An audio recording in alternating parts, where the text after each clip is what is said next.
किया गया। जो कर्जा इस मौसूफ ने 2.5 साल में ले लिया है, और हमने कर्जे लिए, हमने बिजली के प्लांट्स लगाए, हमने कर्जे लिए, हमने लोड शेडिंग खत्म की, हमने कर्जे लिए, रेलवे को खड़ा किया, हमने कर्जे लिए, इंफ्रास्ट्रक्चर डेवलप किया, मोटरवेज बनाई, सी पैक आया। इन मौसूफ ने क्या किया इन अरबों रुपए के साथ? और अब गरीब आदमी की आहों और सिसकियों से इमरान खान साहब, आपका तख्त जो पहले ही हिल रहा है, अल्लाह ताला से डरें। ये गरीब की अर्श तक जाती है और अर्श हिला देती है। मैं आपको वार्न करना चाहती हूँ, पहले ही आपके पास दिन थोड़े हैं और उसके ऊपर जो ये हरकतें आप कर रहे हैं। और बुज़दार साहब जो है वो, मैंने सुना वो उन्होंने कल शहबाज शरीफ बनने की एक नाकाम कोशिश की, वो कल जो है मैं छापे मारूंगा। बुज़दार साहब, आपको शहबाज शरीफ लगाया जा सकता है, आप शहबाज शरीफ बन नहीं सकते। और शहबाज शरीफ बनने के लिए बहुत सारी क्वालिटीज़ की, मेहनत की और अकल की ज़रूरत होती है। अफसोस की बात यह है कि एक बड़ा नालायक जो है वो बैठ के एक छोटे नालायक को जो है वो सर्टिफिकेट देता है परफॉर्मेंस का, और दोनों खुशी खुशी घर चले जाते हैं।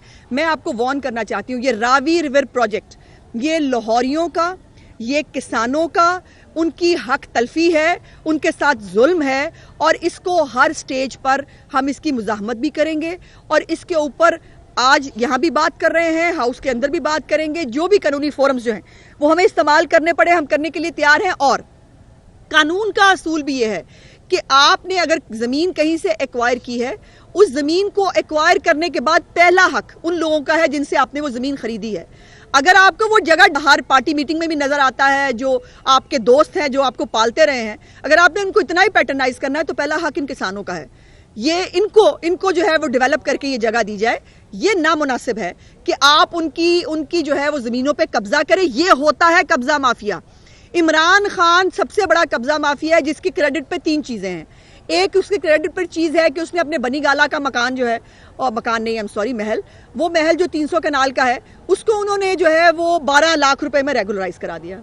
दूसरा कारनामा पाकिस्तान के लिए उनका ये है कि अपने बहनोई की ज़मीन पे जो है, बहनोई को किसी की ज़मीन पर कब्जा करने के लिए IG 5 बदले गए, और वो जो है वो दी गई ज़मीन कब्जा करने के लिए, और बाद में अदालत ने वो ज़मीन वापस की उसके असल मालिक को, स्टे के बावजूद इमरान खान ने अपने बहनोई को कब्जा करने की इजाज़त दिलवाई उस ज़मीन के ऊपर। और तीसरा, अब ये कारनामा है कि अब ये किसानों की और आम आदमी की ज़मीनों पर कब्जा करके अपने माफियाज पालना चाहते हैं। सो मैं सिर्फ वाइंड अप करते हुए इतना कहना चाहती हूँ कि इमरान खान साहब, ये मुल्क, आप बार बार लोगों को पूछते हैं कि आपके बाप की जागीर है। मैं भी पूछना चाहती हूँ, ये किसी के बाप की जागीर नहीं है।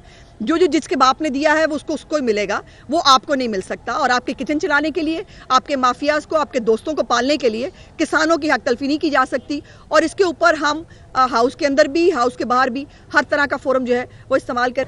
देखिए, ये है हुकूमत का असल चेहरा, कि जो मैंने पहले बात करते हुए शुरू में भी कहा था कि एक तरफ ये हकूक जो है वो ख़वातीन के हकूक़ का दिन मनाएंगे, दूसरी तरफ इनकी हालत ये है कि खातून से डर के इनका हाल ये है कि किसी तरह जो है वो मरियम नवाज की ज़बान बंद की जाए, उसको कैद किया जाए। इनकी गलत फहमी है। हालात उस नहज पे पहले ही ये ले आए हैं कि अब पाकिस्तान के जो हालात हैं उसमें सब्र करना, उसमें कानून को जो है वो उसकी जगह लेने देने की इजाज़त देना, इनके बनाए हुए कवानीन को बड़ा मुश्किल होगा। ये अपना शौक आजमा ले। एक दफ़ा पहले भी मरियम नवाज को बुलवाया था और उसके बाद फिर इनको खुद भागना पड़ा था। सो अगर इनको पास बड़ा शौक आया है तो ये अपने तीर आजमाएं, हम अपना जिगर आजमाएंगे। मैं कराती हूँ। आजकल तूफानी दौरे करना चाहिए, उनके दौरों को तूफानी नाम दिया जाता है। उस्मान बुज़दार के खिलाफ तहरीके अदम एतमाद के साथ मिलकर मार्च में ला रही है इस माह में या अप्रैल में, तो ये तो अभी आप तब्दील कराएंगे बुज़दार को तो या इमरान खान? इमरान खान साहब तो मतलब बेचारे खुद सांस नहीं ले सकते किसी की इजाज़त के बगैर। तो इमरान खान की तो हैसियत और औकात नहीं है कि वो किसी को तब्दील करा सके या खुद रह सकें। देखिए, PDM की आज मीटिंग है और उसके अंदर मुख्तलिफ इशूज़ में बात होगी। पीपल्स पार्टी का हमेशा से ये ख्याल रहा है कि अदम एतमाद जो है वो जल्द आनी चाहिए, लेकिन हम समझते हैं कि ये सिस्टम पहले इतना कमज़ोर हो गया है कि आगे नहीं चल सकता। इसमें नए इलेक्शन की तरफ जाना चाहिए। सो आज PDM के रहनुमा जो हैं वो लीडर्स बैठेंगे और वो इसके ऊपर बात करेंगे। और अगर फैसला हुआ कि अदम एतमाद लानी है तो इनको लाग पता जाए।